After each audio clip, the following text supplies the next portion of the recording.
নিয়ে আসছেন জনাব তারেক রহমান।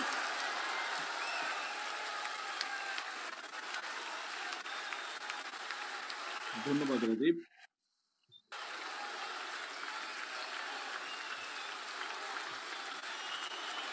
বসতে হবে সবাইকে, বসতে হবে সবাইকে। বিসমিল্লাহির রহমানির রহিম। বাংলাদেশ জাতীয়তাবাদী স্বেচ্ছাসেবক দলের ৪৫তম প্রতিষ্ঠা বার্ষিকী উপলক্ষে আয়োজিত আজকের এই আলোচনা সভার সম্মানিত সভাপতি জনাব এস.এম. জিলানী, অনুষ্ঠানের মঞ্চে উপস্থিত বাংলাদেশ জাতীয়তাবাদী দল বিএনপি জাতীয় স্থায়ী কমিটির সম্মানিত সদস্যবৃন্দ,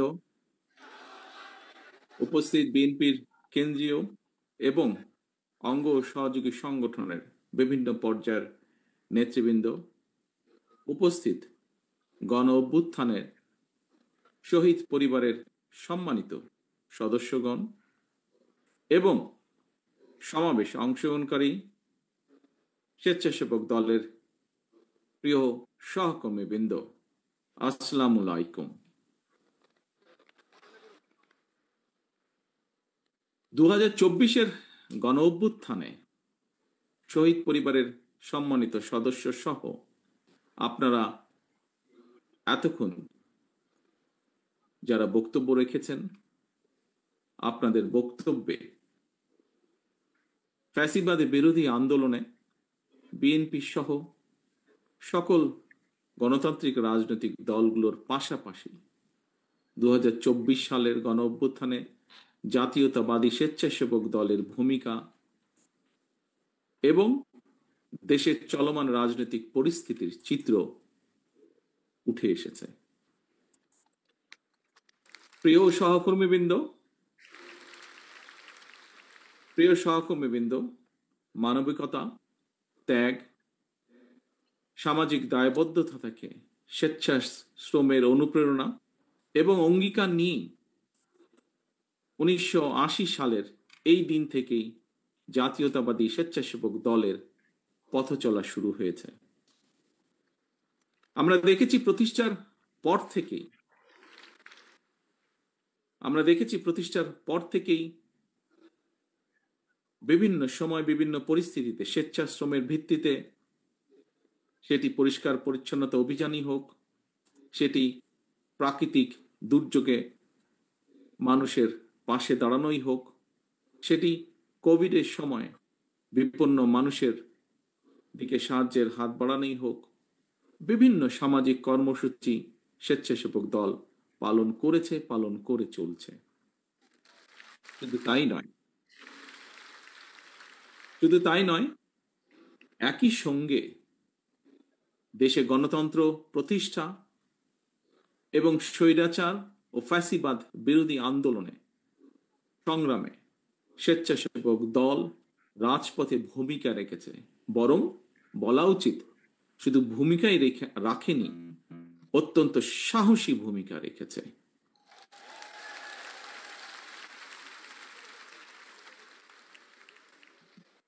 শুধুমাত্র 2024-এর গণ অভ্যুত্থানেই স্বেচ্ছাসেবক দলের 24 জন সহকর্মীকে আমরা হারিয়েছি। 24 জন সহকর্মী শহীদ হয়েছেন, আহত হয়েছেন আরো বহু।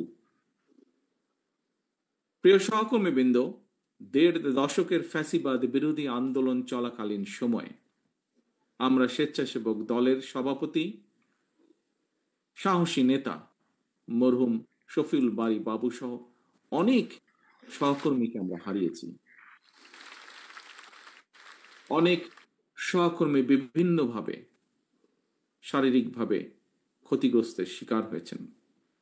আমি আল্লাহর দরবারে শহীদদের আত্মার মাগফিরাত কামনা করছি।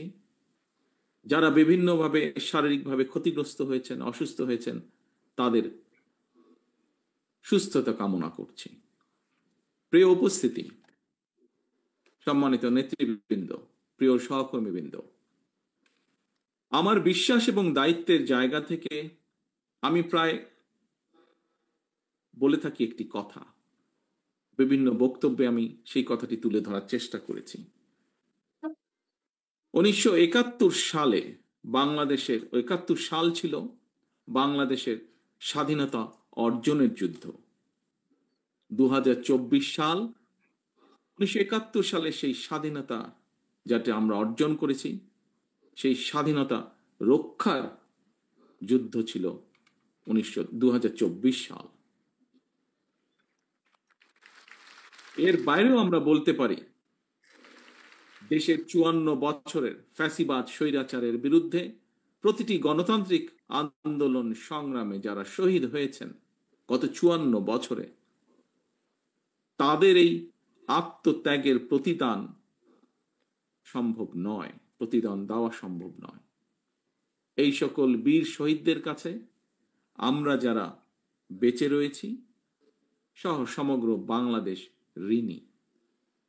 হাজারো শহীদদের আত্মত্যাগের বিনিময়ে ইতিহাসের নৃশংসতম এক ফ্যাসিস্টের পতন এবং পলায়নের পর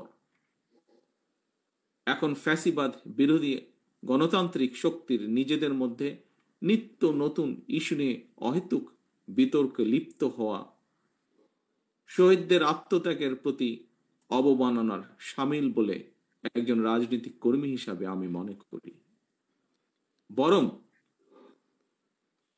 সকল শহীদদের কাঙ্ক্ষিত ইনসাফ ভিত্তিক একটি গণতান্ত্রিক বাংলাদেশ প্রতিষ্ঠার মাধ্যমে সেই শহীদদের রক্তের ঋণ এবং যারা বিভিন্নভাবে শারীরিকভাবে ক্ষতিগ্রস্ত হয়েছেন তাদের সেই আত্মত্যাগের ঋণ পরিশোধ করার এখন সময়ের দাবি বলে আমি বিশ্বাস করি। স্বেচ্ছাসেবক দলের প্রিয় ভাই ও বোনেরা, দূর গ্রামের যেই ছেলেটি কিংবা যে মেয়েটি যার হয়তো এখনো রাজধানীতেও আসার প্রয়োজন পড়েনি বা আসেনি, কিংবা আমরা শহর অথবা গ্রাম যারা যেখানেই বসবাস করি না কেন, তথ্য প্রযুক্তির অবাধ প্রবাহের কারণে সমগ্র বিশ্ব এখন, যেমন আজকে আমি আপনাদের সামনে এখানে উপস্থিত আছি তথ্য প্রযুক্তির কারণে, সমগ্র বিশ্ব এখন সবার হাতের মুঠোয়। এবং এর কারণেই জ্ঞান বিজ্ঞানের বলা যায় প্রায় সকল দ্বার উন্মুক্ত, সবার সামনেই বিশ্ব নাগরিক হয়ে ওঠার একটা সুযোগ এবং সম্ভাবনা কিন্তু বিদ্যমান তথ্য প্রযুক্তির কারণে। আমি মনে করি আমাদের জনগণের সামনে, বিশেষ করে আমাদের তরুণ সমাজের সামনে, আমাদের তারুণ্যের সামনে সাফল্য এবং সম্ভাবনার পথ সুগম, এবং এই পথটিকে আরো সুগম করে দেওয়াটাই হচ্ছে একজন রাজনৈতিক কর্মী হিসাবে এই মুহূর্তে আমার এবং আপনার এবং আমাদের সকলের প্রধান কর্তব্য। প্রিয় সহকর্মীবৃন্দ, প্রতিটি মা, প্রতিটি বাবা তার সন্তান স্বজনের জন্য একটি নিশ্চিন্ত নিরাপদ ভবিষ্যৎ দেখতে চান, রেখে যেতে চান। প্রতিটি বাবা বা মায়ের চাওয়া পাওয়া কিংবা প্রত্যাশা পূরণের লক্ষ্য নিয়েই আমাদের প্রিয় দল বাংলাদেশ জাতীয়তাবাদী দল আগামী দিনের সকল রাজনৈতিক পরিকল্পনা এবং কর্মসূচি গ্রহণ করছি বা পরিকল্পনা সাজাচ্ছি আমরা। কারণ বিএনপি মনে করে বর্তমান এবং ভবিষ্যৎ প্রজন্মের সামনে একটি নিরাপদ ভবিষ্যৎ নিশ্চিত করতে চাইলে অবশ্যই আমাদেরকে প্রচলিত ধারার রাজনীতি থেকে বেরিয়ে আসতে হবে।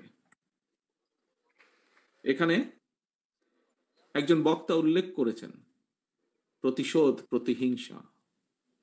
ইয়েস, প্রতিরোধ, প্রতিহিংসা কিংবা কথামালার রাজনীতির পরিবর্তে বাস্তবধর্মী পরিকল্পনা গ্রহণ এবং বাস্তবায়নের মাধ্যমে প্রচলিত রাজনীতির ধারার গুণগত পরিবর্তন ঘটাতে হবে। প্রিয় সহকর্মীবৃন্দ, বর্তমানে সমগ্র বিশ্ব আর্টিফিশিয়াল ইন্টেলিজেন্সের যুগে প্রবেশ করছে। এই সময়ের চ্যালেঞ্জ মোকাবেলায় কিন্তু আমাদের পিছিয়ে থাকার কোন রকম সুযোগ নেই। এই সময়ের চাহিদার দিকে লক্ষ্য রেখে বিএনপি ইতিমধ্যেই বিভিন্ন সেক্টরকে চিহ্নিত করে সুনির্দিষ্ট এবং সুচিন্তিত পরিকল্পনা বা পলিসি নির্ধারণ করছে।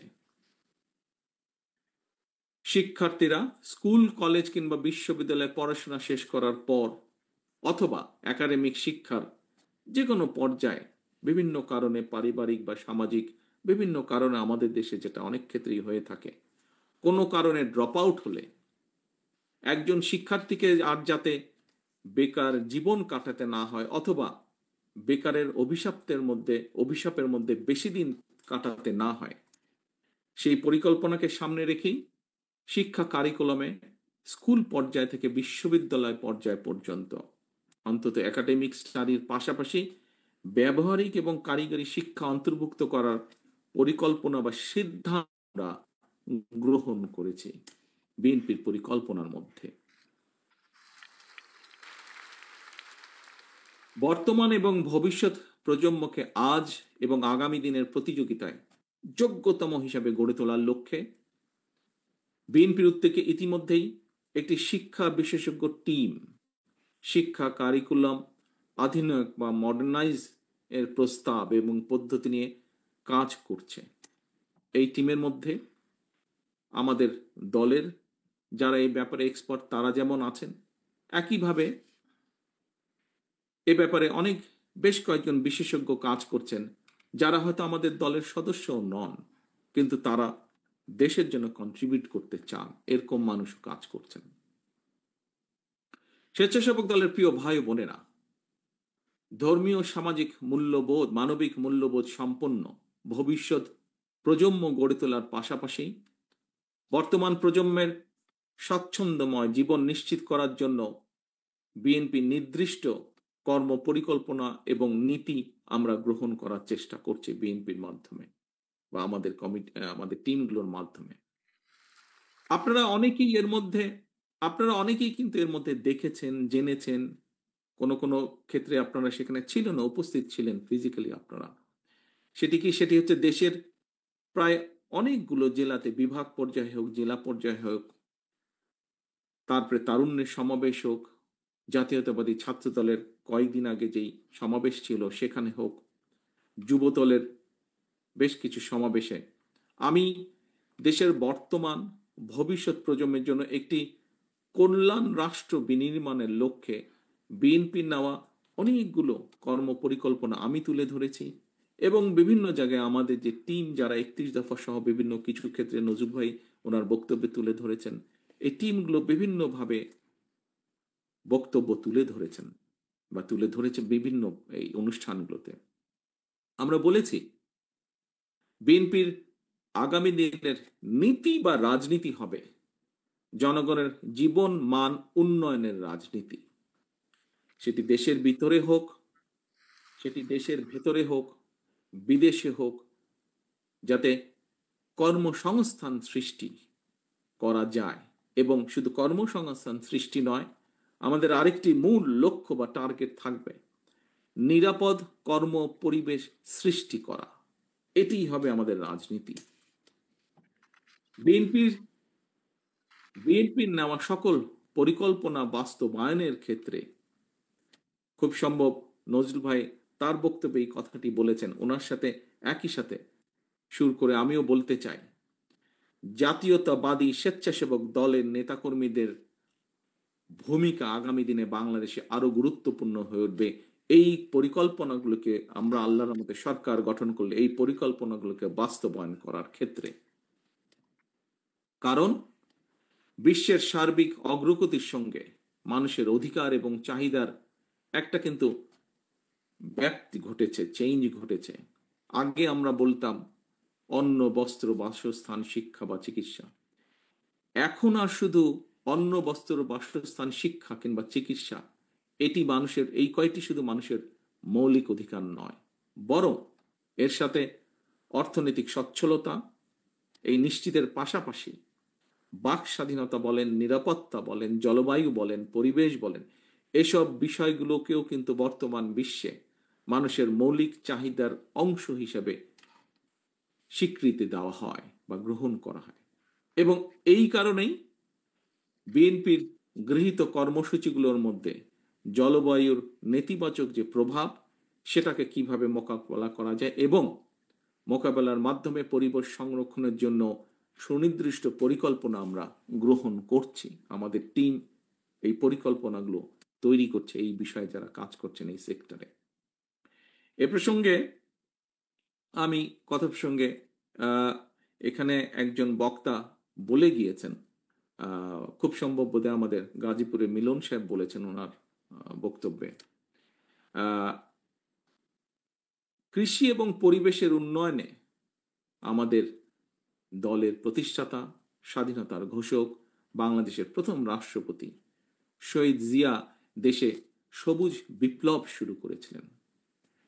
তিনি সারা দেশে খাল খনন কর্মসূচি করেছিলেন এবং সেই সময় রাস্তার দুই পাশে, খালের দুই পাশে হাজার হাজার গাছ লাগানো শুরু হয়েছিল।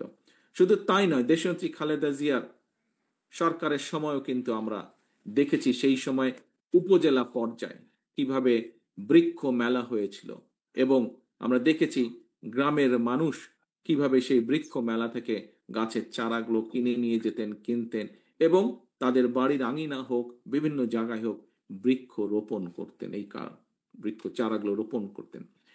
এই সব কর্মসূচি, হাজার হাজার যে গাছ লাগানো হয়েছিল, এই সব কর্মসূচিতে সেই সময় অনেক নাগরিক স্বেচ্ছাশ্রমের ভিত্তিতে অংশগ্রহণ করেছিলেন।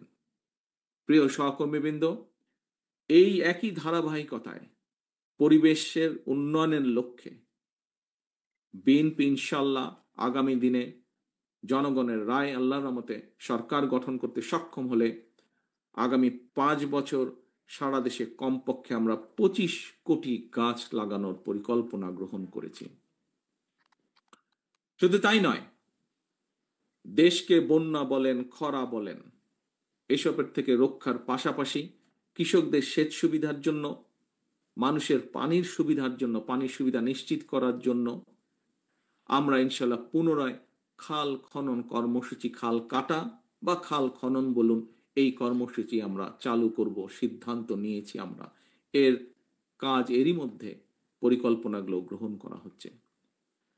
প্রিয় সহকর্মীবৃন্দ, বিএনপির নেওয়া এই সকল কর্মসূচি বাস্তবায়ন, বিশেষ করে পরিবেশ সংরক্ষণের ক্ষেত্রে আমি মনে করি স্বেচ্ছাসেবক দল সারা দেশে স্বেচ্ছাশ্রমের মাধ্যমে ব্যাপক ভূমিকা রাখতে সক্ষম।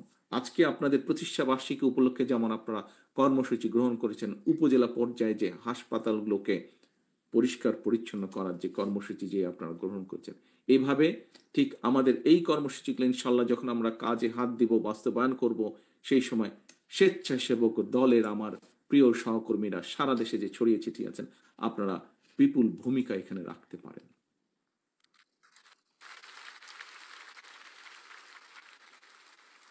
প্রিয় ভাই বোনেরা, হাজারো শহীদের রক্তের বিনিময় ফ্যাসিবাদ মুক্ত বাংলাদেশে বর্তমান অন্তর্বর্তীকালীন সরকার আগামী ফেব্রুয়ারি মাসে জাতীয় নির্বাচন অনুষ্ঠানের সম্ভাব্য সময় নির্ধারণ করেছে বা এরকম একটি ঘোষণা তারা দিয়েছেন।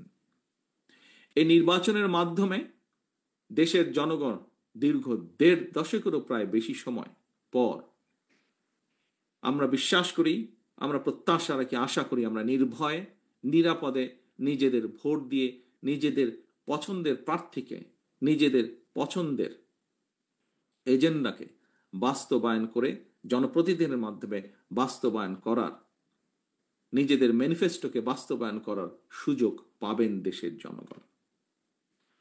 তবে নির্ধারিত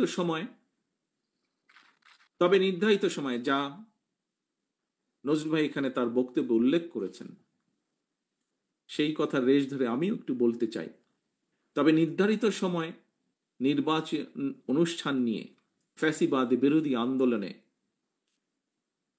আমাদের রাজপথের সহকর্মী যোদ্ধা কোন রাজনৈতিক দলের বা তাদের সদস্যদের বক্তব্য মন্তব্যে গণতান্ত্রিকামী জনগণের মনে নানা জিজ্ঞাসার জন্ম দিয়েছে। আমি গণতন্ত্রের পক্ষে আজকে স্বেচ্ছাসেবক দলের প্রতিষ্ঠা বার্ষিকীর এই অনুষ্ঠান থেকে আমি গণতন্ত্রের পক্ষের শক্তির সকল রাজনৈতিক দলগুলোর তাদের নেতৃবৃন্দদের দৃষ্টি আকর্ষণ করে বলতে চাই, গণতান্ত্রিকামী রাজনৈতিক দলগুলোর মধ্যে যদি দূরত্ব তৈরি হয় বা দূরত্ব তৈরি হলে রাষ্ট্র এবং রাজনীতিতে পতিত পরাজিত পলাতক ফ্যাসিস্ট চক্রের পুনর্বাসনের পথ সহজ হয়ে উঠবে, তাদের সুযোগ তৈরি হবে। এই ব্যাপারে আমি গণতান্ত্রিক সারা দেশে প্রিয় গণতান্ত্রিক আমি জনগণের প্রতি সজাগ এবং সতর্ক থাকার বিনীত আহ্বান জানাই। আমি বারবার একটি বিষয়ের দিকে সবার দৃষ্টি আকর্ষণ করেছি, সংবিধান কিংবা লিখিত বিধিবিধান দিয়ে কখনোই ফ্যাসিবাদ ঠেকানো যায় না। রাষ্ট্র এবং রাজনীতিতে যদি ফ্যাসিবাদ ঠেকাতে হয় তাহলে অবশ্যই জনগণকে রাজনৈতিকভাবে শক্তিশালী করার কোনোই বিকল্প নেই। সরাসরি ভোট দিয়ে জনপ্রতিনিধি নির্বাচনের অধিকার প্রয়োগের যে চর্চা, এই চর্চার মধ্যে দিয়ে রাষ্ট্র এবং রাজনীতিতে জনগণ শক্তিশালী হয়ে ওঠে। জনগণ শক্তিশালী না হলে রাষ্ট্র এবং সরকার অর্থাৎ জনগণ রাজনৈতিকভাবে যদি শক্তিশালী না হতে পারে, রাজনৈতিকভাবে যদি জনগণকে শক্তিশালী করা না যায়, তাহলে রাষ্ট্র এবং সরকার শক্তিশালী হয়ে উঠতে পারে না।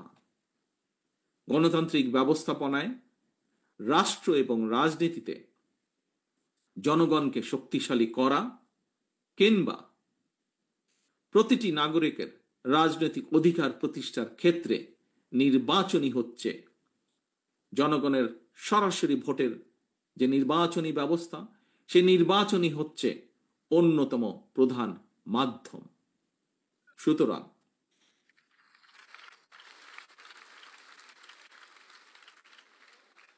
সুতরাং নানা রকম উপায় বা শর্ত আরোপ করে জনগণের রাজনৈতিক অধিকার প্রতিষ্ঠার পথে যদি বাধা সৃষ্টি হয়, তাহলে অবশ্যই গণতন্ত্রের উত্তরণের পথ সংকটে পড়বে। প্রিয় সহকর্মীবৃন্দ, প্রিয় সকল রাজনৈতিক দলের সহকর্মীবৃন্দ, আন্দোলনের সহকর্মীবৃন্দ, আমাদের মনে রাখা দরকার, মনে করা প্রয়োজন, স্বৈরাচারী শাসনের সময় আমরা কেউই, প্রত্যেকটি গণতান্ত্রিক রাজনৈতিক কর্মী, প্রত্যেকটি বিরোধী দলীয় কর্মী কেউ নিরাপদে ছিল না, কারো পরিবার নিরাপদে ছিল না। যদি গণতন্ত্রের উত্তরণের পথ সংকটে পড়ে,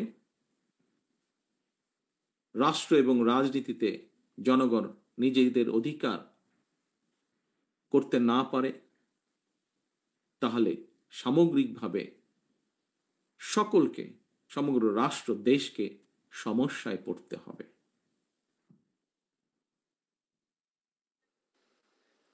প্রিয় সহকর্মীবৃন্দ, আমাদের মনে রাখা দরকার, রাষ্ট্র এবং রাজনীতিতে জনগণ নিজেদের অধিকার প্রতিষ্ঠার জন্যই ফ্যাসিবাদ বা স্বৈরাচারের অবসান ঘটিয়েছে রাজপথে নেমে আসার মাধ্যমে। 2024 সালের 5ই আগস্ট। প্রিয় উপস্থিতিবৃন্দ, সম্মানিত নেতৃবৃন্দ, জনগণের সরাসরি ভোটে জনগণের সমর্থন নিয়ে রাষ্ট্র পরিচালনার দায়িত্ব পেলে দেশ এবং জনগণের কল্যাণে বিএনপির নেওয়া পরিকল্পনাগুলোর দ্রুত বাস্তবায়ন সম্ভব। সুতরাং আসন্ন জাতীয় নির্বাচনে বা নির্বাচনকে সামনে রেখে আপনারা দেশের সর্বস্তরের জনগণের কাছে বিএনপির যে পরিকল্পনাগুলো আমি আপনাদের সামনে, নেতৃবৃন্দ আপনাদের সামনে তুলে ধরেছে, সেই পরিকল্পনাগুলো আপনারা জনগণের সামনে তুলে ধরুন। বিএনপি বিশ্বাস করে জনগণই বিএনপির সকল রাজনৈতিক ক্ষমতার উৎস। প্রিয় ভাই বোনেরা, প্রিয় সহকর্মীবৃন্দ, প্রিয় নেতৃবৃন্দ, সমগ্র দেশে ছড়িয়ে ছিটিয়ে থাকা সমগ্র দেশে শহীদ জিয়া এবং দেশনেত্রী খালেদা জিয়ার সৈনিকগণ, আসুন আমরা সকলে জনগণের সামনে দাঁড়াই। জনগণকে সাথে নিয়ে আমরা জনগণকে বলি, ভোট দিলে ধানের শীষে, দেশ গড়ব মিলেমিশে।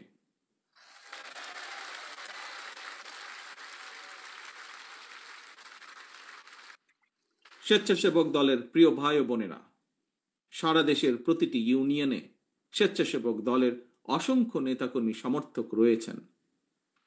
আমি আপনাদেরকে আজকের এই প্রতিষ্ঠা বার্ষিকীর দিনে একটি পরামর্শ রাখতে চাই। স্বেচ্ছাশ্রমের ভিত্তিতে আজ আপনারা সারা দেশের উপজেলা পর্যায়ে যে হাসপাতালগুলোতে যে অভিযানটি আপনারা করছেন, যে কাজটি আপনারা করছেন, স্বেচ্ছাশ্রমের ভিত্তিতে আপনারা পরিবেশ রক্ষায় পরিচ্ছন্নতা অভিযান কার্যক্রমের জন্য সারা দেশে ইউনিয়ন ভিত্তিক একটি কর্ম পরিকল্পনা তৈরি করা যায় কিনা বিষয়টি বিবেচনা করে দেখবেন। আমি মনে করি একটি সুবিধাজনক সময় স্বেচ্ছাশ্রমের ভিত্তিতে সারা দেশে একযোগে পরিচ্ছন্নতা অভিযান ঘোষণা দিয়ে কার্যক্রম শুরু করলে একদিকে পরিবেশ রক্ষায় যেমন আপনারা ভূমিকা রাখতে সক্ষম হবেন, অপরদিকে প্রচলিত রাজনীতির গুণগত পরিবর্তনের ক্ষেত্রে একটি দৃষ্টান্ত স্থাপন করতেও স্বেচ্ছাসেবক দল সক্ষম হবে, যা জাতীয়তাবাদী দল বা জাতীয়তাবাদী শক্তিকে জনগণের সামনে রিপ্রেজেন্ট করবে নতুনভাবে। প্রিয় সহকর্মীবৃন্দ, অনেক লম্বা হয়ে গেছে বক্তৃতার পালা।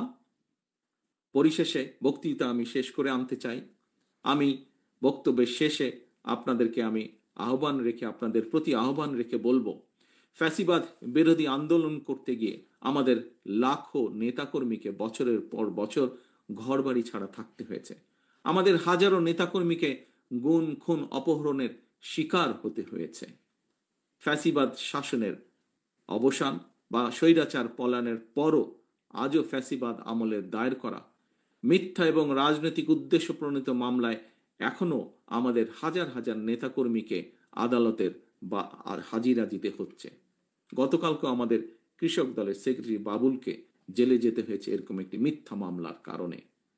সুতরাং স্বাধীনতার ঘোষকের আদর্শের সৈনিক হিসাবে, mother of democracy Begum Khaleda জিয়ার একজন কর্মী হিসাবে, জাতীয়তাবাদী আদর্শের একজন অনুসারী হিসাবে আপনাদের প্রতি আমার আহ্বান, যা এরই ভিতরে আমাদের স্থায়ী কমিটির সদস্যরাও আপনাদের সামনে বলেছেন, অন্য বক্তারাও বলেছেন, এমন কোনো কাজ থেকে আপনারা বিরত থাকবেন যা জনমনে বিরূপ ধারণা তৈরি করতে পারে। মনে রাখবেন, জনশক্তি, প্রিয় সহকর্মীবৃন্দ, মনে রাখবেন, জনশক্তি জনবল, বিএনপির মনোবল। জনগণের কি বলেছি? জনশক্তি জনবল, বিএনপির মনোবল। জনগণের ভালোবাসায় থাকুন, জনগণকে ভালোবাসায় রাখুন। পরিশেষে প্রতিষ্ঠাবার্ষিকী উপলক্ষে জাতীয়তাবাদী স্বেচ্ছাসেবক দলের নেওয়া সকল কর্মসূচির সাফল্য কামনা করছি। একই সাথে গণতন্ত্র প্রতিষ্ঠার আন্দোলনে স্বেচ্ছাসেবক দলের সহ জাতীয়তাবাদী শক্তির যত নেতাকর্মী শহীদ হয়েছেন, যত নেতাকর্মী বিভিন্নভাবে ক্ষতিগ্রস্ত হয়েছেন, একই সাথে সকল বিরোধী রাজনৈতিক দল যারা স্বৈরাচার বিরোধী আন্দোলনে রাজপথে ছিলেন, তাদের যে সকল সদস্য শহীদ হয়েছেন, ক্ষতিগ্রস্ত হয়েছেন, তাদের সকলের শহীদদের আত্মার মাগফিরাত কামনা করে, যারা অসুস্থ হয়েছেন তাদের দ্রুত সুস্থতা কামনা করে, সারা দেশে স্বেচ্ছাসেবক দলের সর্বস্তরের নেতাকর্মীদেরকে ধন্যবাদ জানিয়ে এবং একই সাথে আজকের এই সুন্দর অনুষ্ঠানটি সফল করার জন্য যে সকল ব্যক্তি কাজ করেছেন, যে সকল ব্যক্তি অবদান রেখেছেন, তাদের সকলকে আন্তরিকভাবে ধন্যবাদ জানিয়ে আমার বক্তব্য শেষ করছি। আল্লাহ হাফেজ। বাংলাদেশ জিন্দাবাদ। বাংলাদেশ জাতীয়তাবাদী দল জিন্দাবাদ। আসসালামু আলাইকুম।